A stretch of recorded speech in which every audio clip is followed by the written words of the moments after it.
महत्वाची बातमी, विलिनीकरणानंतर पवार राजकारणातून अलिप्त होणार होते अशी सूत्रांची माहिती आहे।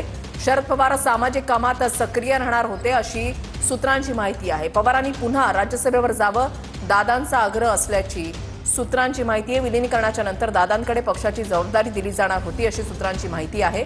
शरद पवारांची राज्यसभेची टर्म ही एप्रिल महिन्यामध्ये संपतीये आणि विलिनीकरणाच्या नंतर पवार राजकारणामधून अलिप्त होणार होते अशी सूत्रांची माहिती आहे। योगेश बोरसे आमचे प्रतिनिधी या संदर्भातली अधिक माहिती देतील। योगेश, वृषाली, गेल्या काही दिवसांपासून ज्या राष्ट्रवादीच्या विलिनीकरणाच्या चर्चा सुरू आहेत त्यातली ही महत्वाची बातमी म्हणता येईल। या सगळ्या विलिनीकरणानंतर शरद पवार हे राजकारणातून अलिप्त होणार होते, मात्र सामाजिक कार्यात ते सक्रिय राहणार होते अशी माहिती सूत्रांकडून मिळते।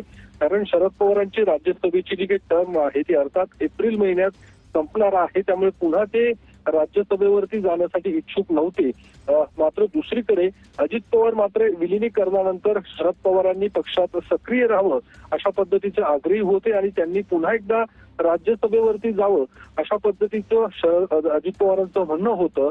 मात्र जी काही माहिती मिळते त्यानुसार पुन्हा या दोन्ही राष्ट्रवादीच्या विलिनीकरणानंतर राष्ट्रवादीची जी जबाबदारी आहे ती अजित पवारांकडे येणार होती। अर्थात अजित पवार हे उपमुख्यमंत्र्यांसह राष्ट्रीय अध्यक्ष हे पक्षाचे दोन्ही पक्षाचे अर्थात दोन्ही राष्ट्रवादीचे राहणार होते अशा चर्चा देखील बैठकांमध्ये झाल्या होत्या आणि शरद पवार मात्र सामाजिक कार्यात सक्रिय राहणार होते या चर्चा या बैठकांमध्ये झाल्या होत्या। नक्कीच, धन्यवाद योगेश दिलेल्या सविस्तर माहितीसाठी।